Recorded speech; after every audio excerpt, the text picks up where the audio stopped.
കവിയുടെ ഈ വീഡിയോയിൽ നമ്മൾ തയ്യാറാക്കാൻ പോകുന്നത് എലാഞ്ചിയാണ്.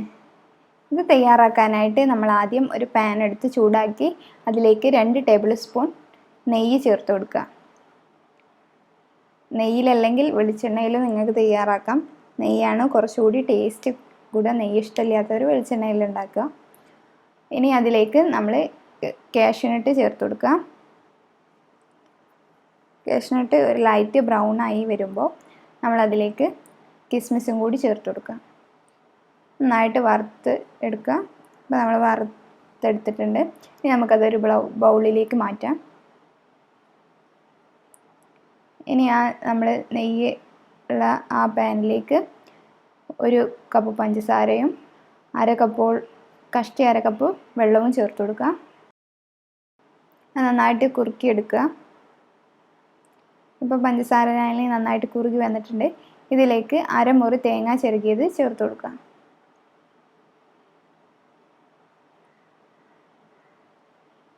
നന്നായിട്ട് മിക്സ് ചെയ്ത് കൊടുക്കുക.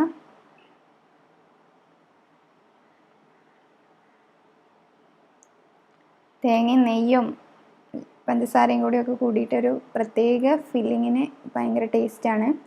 ഇനി നമുക്കിതിലേക്ക് വറുത്ത് വെച്ചിട്ടുള്ള കാഷ്യൂനട്ടും കിസ്മിസും ചേർത്ത് കൊടുക്കുക. നന്നായിട്ട് മിക്സ് ചെയ്ത് കൊടുക്കുക.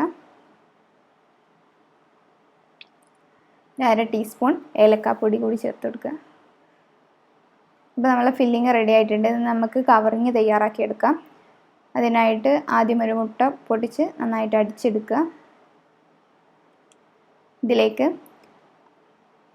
1 കപ്പ് മൈദ ചേർത്ത് കൊടുക്കുക.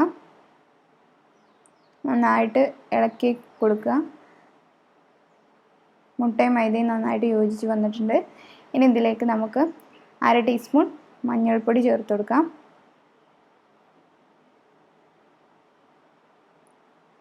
ആവശ്യത്തിന് ഉപ്പും ചേർത്ത് കൊടുക്കുക. ഇനി നമ്മൾ വെള്ളം ചേർത്തിട്ട് ദോശമാവിൻ്റെ ഒക്കെ ഒരു പാകത്തിൽ വെള്ളം ചേർത്ത് മിക്സ് ചെയ്ത് കൊടുക്കുകയാണ്.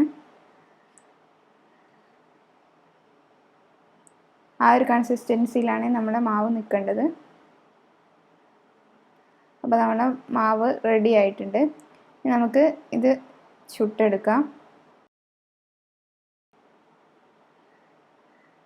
പാന് ചൂടായിട്ടുണ്ട്. അതിലേക്ക് ഒഴിച്ചു കൊടുക്കുക. ഉഴുന്ന് ദോശയൊക്കെ നമ്മൾ നൈസാക്കി പരത്തിയെടുക്കുന്നത് പോലെ ഇത് നൈസായിട്ട് പരത്തിയെടുക്കുക. പെട്ടെന്ന് തന്നെ വെന്ത് കിട്ടും. ഇതിപ്പോൾ മഞ്ഞ കളറായിട്ടുണ്ട്. ഈ ഒരു കളർ വന്നിട്ടുണ്ടെങ്കിൽ നമ്മുടെ ദോശ റെഡി ആയിട്ടുണ്ട്. മൂടി വെക്കൊന്നും വേണ്ട. അപ്പോൾ നമ്മുടെ കവറിങ് റെഡി ആയിട്ടുണ്ട്. ഇനി നമുക്കതൊരു പ്ലേറ്റിലേക്ക് ഇട്ട് കൊടുക്കാം. അപ്പോൾ നമ്മൾ നേരത്തെ തയ്യാറാക്കിയ ഫില്ലിങ് അതിൽ വെച്ചിട്ട് റോൾ ചെയ്ത് കൊടുക്കുക. അപ്പോൾ നമ്മുടെ സ്വാദിഷ്ടമായിട്ടുള്ള എലാഞ്ചി റെഡി ആയിട്ടുണ്ട്. എല്ലാവരും വീട്ടിൽ തയ്യാറാക്കി നോക്കണം. നിങ്ങളുടെ അഭിപ്രായങ്ങൾ കമൻറ്റ് ചെയ്യുക. നിങ്ങൾക്ക് ഈ വീഡിയോ ഇഷ്ടപ്പെട്ടെങ്കിൽ സബ്സ്ക്രൈബ് ചെയ്യുക. മറ്റുള്ളവർക്ക് ഷെയർ ചെയ്ത് കൊടുക്കുക. Thanks for watching.